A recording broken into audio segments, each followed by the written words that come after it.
Salam sejahtera bagi kita semua, Shalom. Berjumpa lagi dalam renungan harian keluarga. Barang siapa yang setia, ia akan menerima upah. Marilah kita berdoa. Segala puji dan syukur bagimu kami persembahkan Tuhan, sebab Engkau setia menyertai membimbing kami. Dalam keadaan apapun kami yakin Tuhan tidak pernah membiarkan kami. Perteguhlah iman percaya kami melalui firman, sehingga kami semakin mantap melangkah dalam menjadi saksi Kristus dimanapun kami berada. Dalam nama Tuhan Yesus, kami membaca Alkitab dan mau merenungkannya di saat ini. Amin. Marilah kita membaca Alkitab yang terambil dari kitab Wahyu pasal 20 ayat 4b sampai ayatnya yang kelima. Firman Tuhan berkata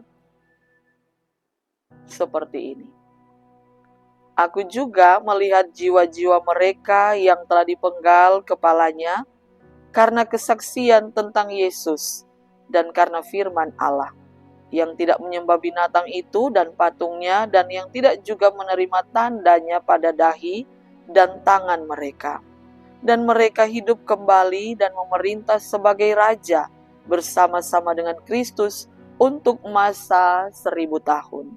Tetapi orang-orang mati yang lain tidak bangkit sebelum berakhir masa yang 1000 tahun itu. Inilah kebangkitan pertama. Saudara-saudaraku yang kekasih dalam Tuhan Yesus, seseorang yang bersaksi tentang iman kepada Yesus Kristus melalui kematiannya, itulah yang disebut dengan martir. Semenjak kekristenan ada dalam kehidupan di dunia ini, ada begitu banyak orang yang rela memberi dirinya menjadi korban dalam rangka mempertahankan kehidupan beriman percaya kepada Tuhan. Tapi bukan itu saja, para murid Yesus pun telah melakukannya. Mereka rela mati demi mempertahankan kehidupan beriman dan oleh karena kesaksian tentang Yesus Kristus yang mereka beritakan. Mengapa mereka mau rela berkorban? Oleh karena mereka yakin benar siapa yang mereka imani, mereka tahu betul siapa yang mereka percayai, Yesus yang adalah Tuhan yang hidup. Dan oleh karena itulah, ketika Yohanes mendapatkan penglihatan di Pulau Patmos, ia melihat orang-orang yang mati di dalam Tuhan, orang-orang yang mati martir oleh karena keberimanan kepada Yesus Kristus, kepada mereka hidup kembali dan memerintah sebagai raja bersama-sama dengan Kristus untuk masa 1000 tahun.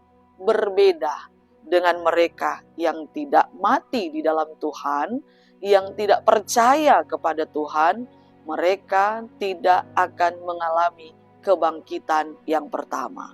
Lalu bagaimanakah dengan kita? Maukah kita berkorban untuk Kristus? Dan memang kita harus akui dalam hidup ini, menjadi seorang pengikut Kristus kita tahu bersama, mau menyangkal diri dan memikul salib setiap hari.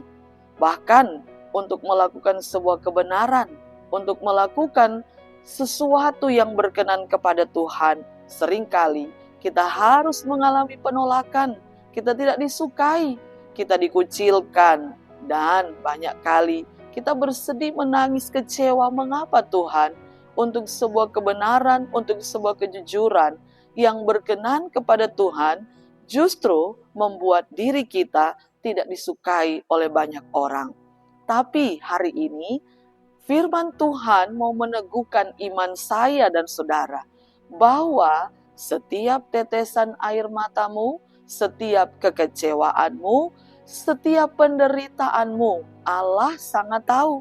Dan Dia bukan berdiam diri di tempat yang jauh, tetapi Dia tahu waktu yang tepat untuk memberikan kemenangan bagi setiap orang yang mau berkorban, yang mau rela hidupnya dikucilkan, menderita demi nama Kristus. Nah, oleh karena itu saudara-saudaraku, hari ini firman Tuhan mau mengajak saya dan saudara, mari kita tetap menjalani kesetiaan dan ketaatan itu kepada Allah di dalam Yesus Kristus.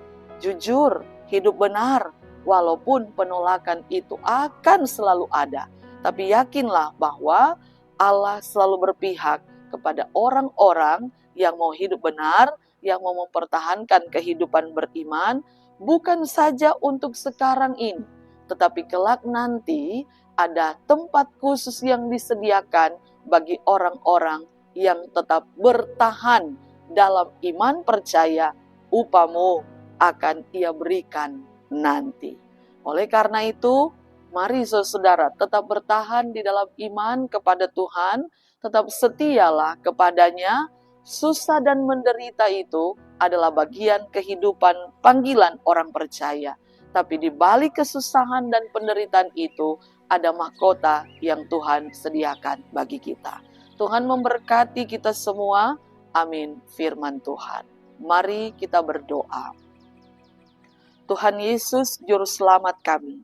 Kami percaya Engkau yang bangkit, Engkau yang naik ke sorga, Engkau yang telah menyediakan tempat bagi kami.